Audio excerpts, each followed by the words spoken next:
Bismillahirrahmanirrahim. Nur Maulana Shah Karim Hussaini Hadrima. Tawfiq, Taid, Himmat, Yari. Tawfiq, Taid, Himmat, Yari. We have actually received a question about spiritual science. From past few lectures, we had mentioned this term. So today we'll try to discuss this term in a very simple way, and let's see how do we understand it today. Spiritual science is actually same as physical science.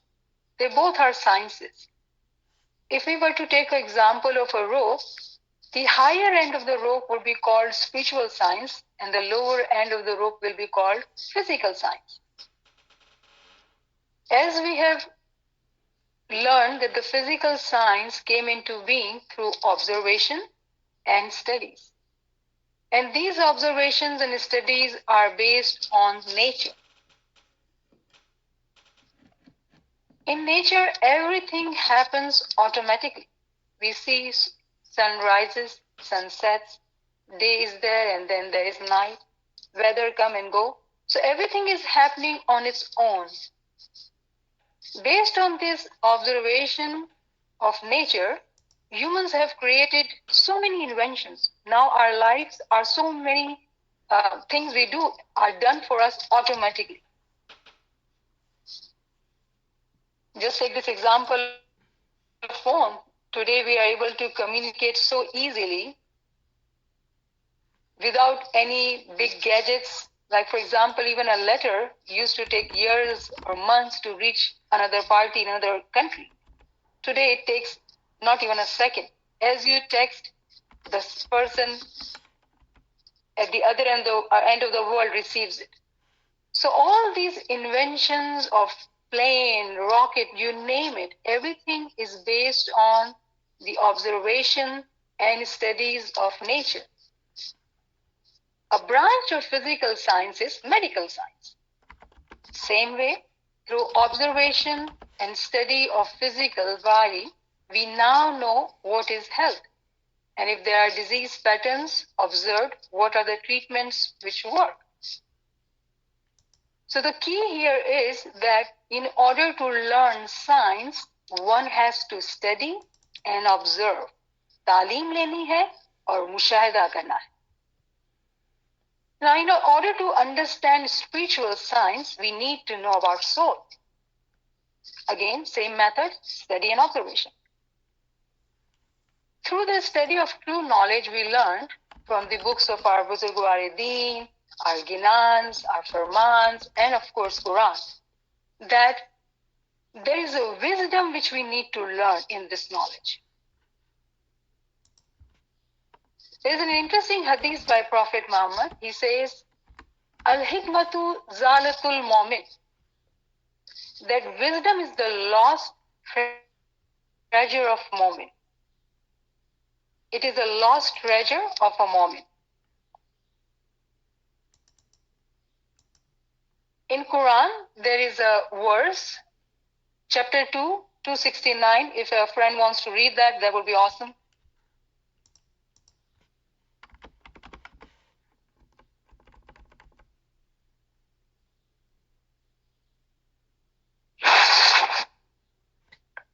Surah 2, ayat 269. वो जिसको चाहता है दानाई बख्शता है, और जिसको दानाई मिली बेशक उसको बड़ी हिकमत मिली, और नसीहत तो वही लोग कबूल करते हैं जो अक्लमंद है. He give wisdom unto whom he wills, and he whom wisdom is given, he truly have received abundant good, and none remember except men of understanding. Subhanallah, thank you. He gives wisdom to those who he pleases. And the one who receives the wisdom has received abundant good. Khair-e kasir. But none remembers. Except ulul albab, the people of understanding, the people who are aqlmand, danishmand.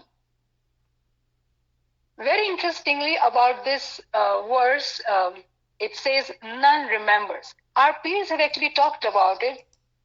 They have said, there's a verse by P. Sadruddin, he says, Atma Ram tame bada ginani, tari vigat kere na jaan. That the whole wisdom and true knowledge is actually within our soul, but no one knows about it. The true wisdom, the treasure of wisdom, is actually ours. The knowledge of spirituality is ours, but it has been forgotten right now. And all these efforts of studies and observation are undertaken to recall what has been forgotten.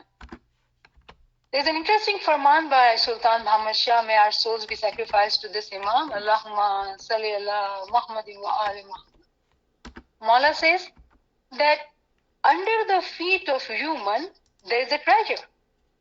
But he does not move his feet this way or that way. So the treasure can be obtained. It can be accessed.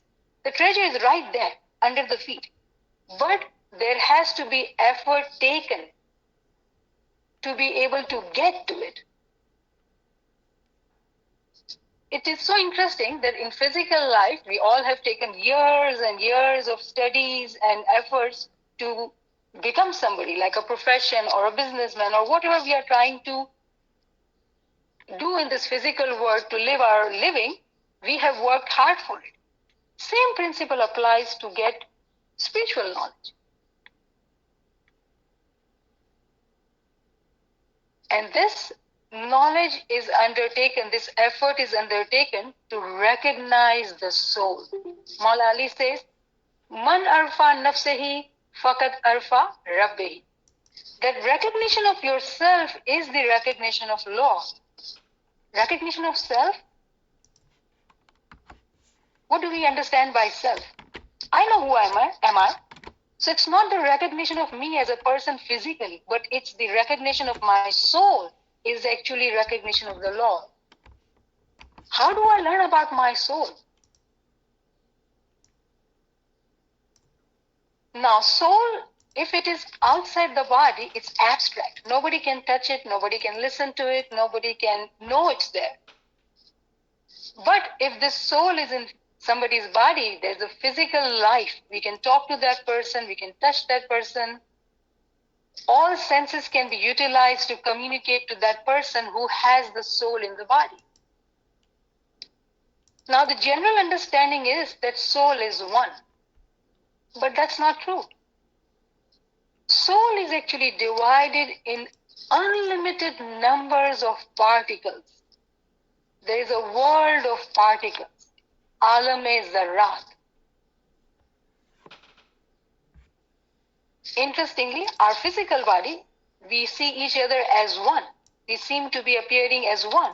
But if we were to be studying ourselves microscopically inside our bodies, we are divided into unlimited numbers of cells. Unlimited numbers of cells performing their function. Here I recall a Quranic verse, which chapter 4, verse 1. It says that we all have been made from single soul. Single soul of Allah, which was divided into multiple souls, and today we have world of humanity. Alame Nasu. Allah's habit never changed. We have learned that through verse 30 by 30. His habit never changed. So he created one soul, and from that soul, there's a multitude of souls. One body, multitude of cells. One soul, world of particles. Each cell in our body has life. It has a function and it has a life. How does that cell get life? It's through the particle of the soul. When a person dies, the dead body still has cells, but there's no life in it. So the soul, the particle of that soul in the cell gives life to that cell to perform its function.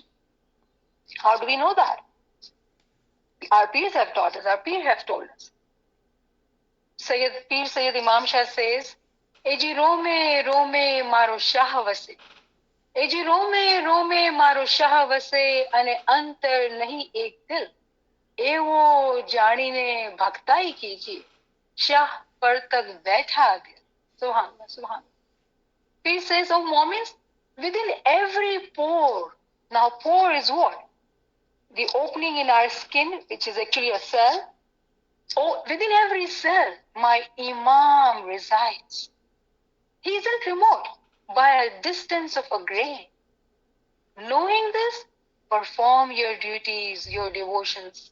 The Imam is present and seated in the heart. Subhanallah. Beautiful verse. So, Momin cells are blessed and spiritually alive.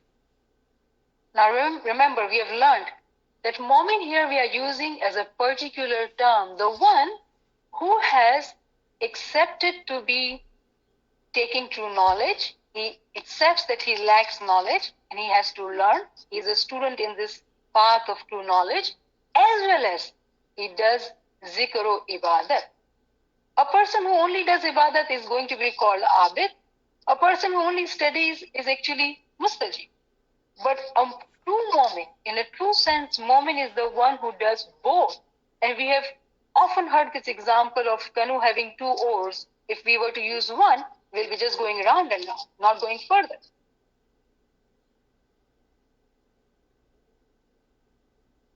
Now, for these kind of moments, Quran has a beautiful verse. Again, I would like to request you to read 39 by 23, please.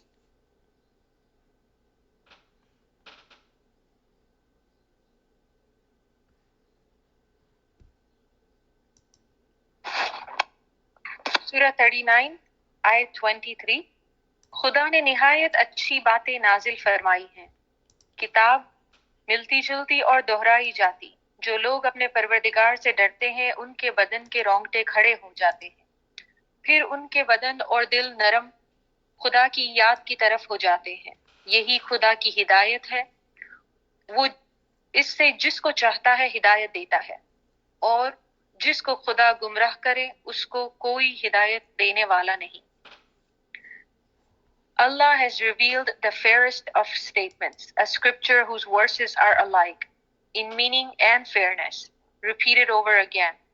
Where do creep the flesh of those who fear their Lord, so that their flesh and their hearts soften to Allah's reminder.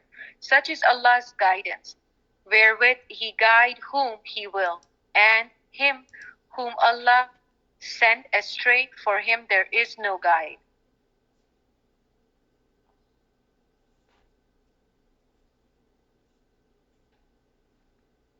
Subhanallah, subhanallah. Thank you so much. So I'm going to read a translation by Yusuf Ali because I'm looking for a good meaning of the word takashur.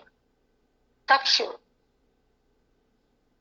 So here I have translation as Allah has revealed the most beautiful message in the form of book, consistent with itself, repeating.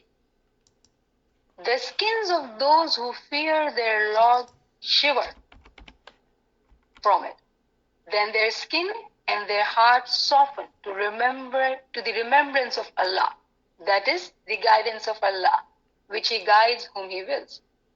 So moments who do zikr abundantly during daytime and sit in ibadat during nirani time, along with its understanding of the true knowledge, their cells are spiritually alive and they shiver. This shivering is noticed physically, experienced physically, and it is due to the abundance of zikr, due to the fear of Lord, due to the love of Imam. This shivering takes place, and it is pure miracle of Mawla that we experience this spiritual elevation in our bodies. And this shivering leads to purification, tathir, purification of our soul. Why do we need to purify ourselves? The way we have to clean our bodies so we stay healthy, similarly there are dirt in our soul of so many kinds. And we have talked about batni bimariya. Those sickness keeps us impure. Though we take knowledge, but those impurities weigh us down, so we cannot elevate ourselves. This shivering or zalzala helps us in purifying. Every cell connects to that particle which is alive, becoming alive, more alive, through the abundance of the zikr. And then in this verse also, the beginning verse says that it praises the book, consistent with itself repeating. So it's physically, it seems like the tanzil is that it's talking about Quran. But if we were to understand the ta'wil of it, it is talking about that beautiful name which is alive. That is Isme Azam. And again, how do we know all this? Because our peers have taught us. Our peers said, Sat Shabad hai Guru Hamara. It is the Isme Azam, the living name of my Guru, my beloved. That is the one which connects to each particle of my being. And then it results in purification. And this miracle, this spiritual elevation is noticed by you. Sometimes spirituality is difficult because we do not get any evidence of results very quickly. And we wonder, is it working for me or not? So through true knowledge, we would know what are the miracles experienced in our being. That would tell us that yes, we are on the right path and we are elevating ourselves. This verse also mentions heart, softening of heart. It is only due to the love of Imam when we do the zikr abundantly. Not only every particle which becomes alive, but it softens the heart too. Now, again, through physical science, we know the heart is the most important organ. It sends purified blood to the whole body, so it functions. If heart were not to work, no cells would have the total functioning capability. Through each particle becoming alive, reaching it to the heart, becoming soft, our heart becomes soft, meaning it gets connected to our Isme Azam. That heart weaves, does Girya Zahari in Ishq of Mawla. It becomes soft due to the abundance of zikr. Now someone can challenge and ask, cells are there in the animals too, in other human beings too. What does that mean? Remember, the difference is that there is abundance of zikr and ibadat. Each cell in human being has the capability of living like an animal, waking up, doing things just like animals do. And that has been told to us by Imam Sultan Muhammad Shah, that a man can live his life just like an animal, earning his wages, looking for food, having children. There's no difference. But when we talk about Mu'min who does the abundance of zikr, who is seeking true knowledge, his cells are different, because the particle of the soul is feeding that cell spiritual life.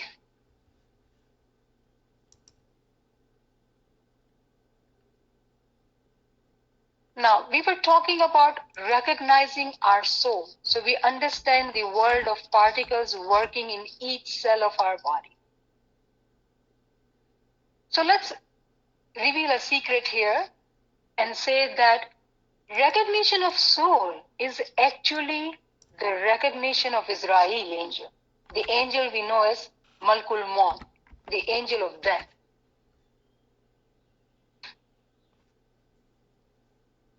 Now we know this angel as one, but remember, Allah's habit do not change. Israel is one, but he is not one. He has an army of angels who is constantly working. In Quran, there is a verse 32/11, which says the angel of death put in charge of you will take your souls, then you shall be returned to your Lord. Tarjaun. Meaning that this angel actually is with us all the time, because he's our in charge, he's our guardian, he's all the time. So it kills that misconception that the Malkul Maut only comes at the time of death when we are dying, which is not true. He's always with us, and this knowledge is given to us through Quran. There's interesting hadith by Prophet Muhammad. Prophet Muhammad says that sleep is the younger sister of our death. Neend maut ki choti behan hai. How interesting is that? What does that mean? In our sleep and when we die, we become unconscious, unaware of our surroundings. And both these miracles actually are performed by Israel. We do not know that Israel with us all the time.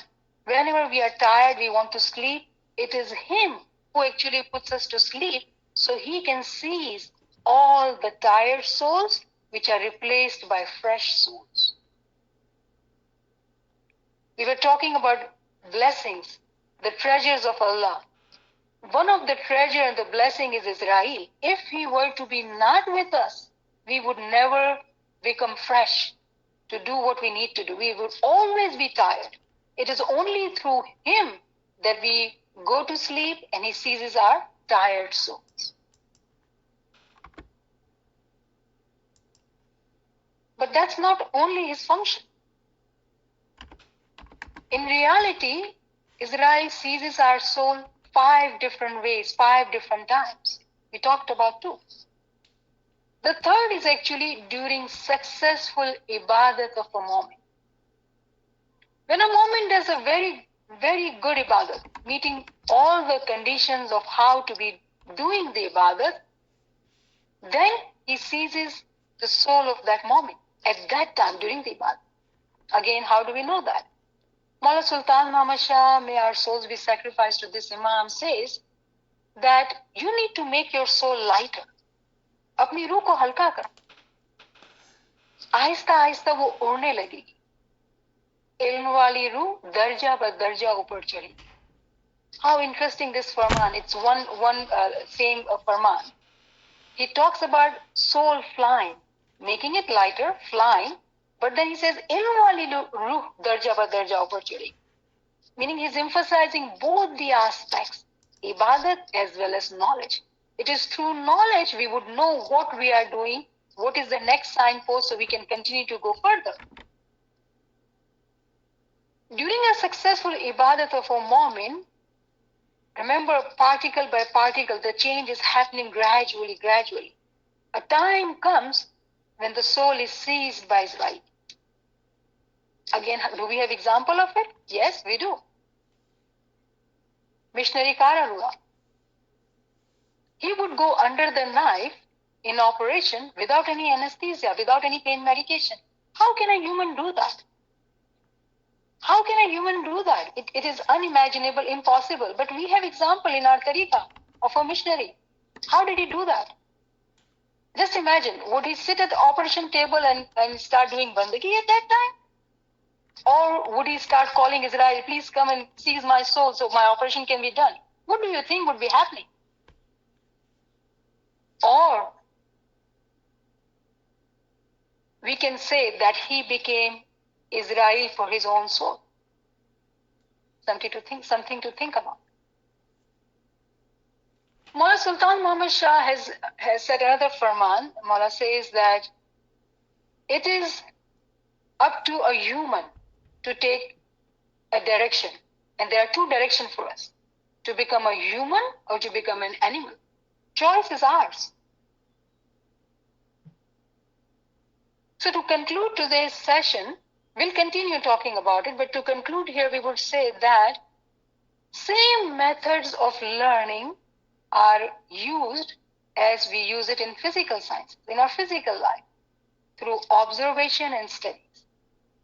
Studies come first, and with studies, of course, we know in physical life, when we study, there are practical hours too. There's a lab work or whatnot. There's a physical part, a practical part to it too.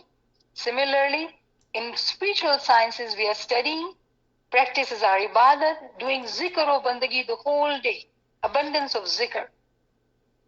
And then there comes mushahida, observation, through our spiritual senses, our batni senses. This mushahada is different from our physical observation, but it happens after some time because we have to bring life. We have to bring our each self to life. The way we talked about this verse, 15/21. وَإِن مِّن شَيْءٍ إِلَّا عِندَنَا خَزَائِنُهُ وَمَا نُنَزِّلُهُ إِلَّا بِقَدْرٍ مَعْلُومٍ. That all the treasures are there, but they are given to us in a specific quantity if we were to meet the criteria.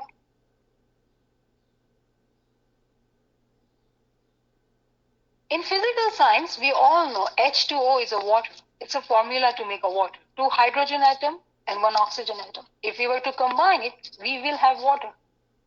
Similarly, in spiritual science, if we were to follow it the way it has to be followed, the formula to be mixed the way it has to be mixed, elevation is given. But the effort has to be taken in a right way with correct understanding. Inshallah, we are in this knowledge, we are in a right path, and we are trying to learn, we are trying to do our tasbihat and zikr. Mawla is Rahman and Rahim, He will elevate our ranks and we will all be one with Him. Ameen, Ya Rabbal Alamin. Shukran lillah, walhamdulillah, shukran. Subhanallah, Subhanallah, Subhanallah.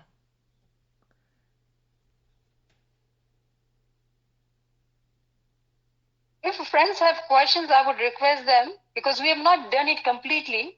We will keep talking about it, inshallah. Need your prayers to continue this work. So if you have questions, do text me. Any comments are appreciated. And we will, inshallah, talk about it in coming weeks too. Ya Ali Madad.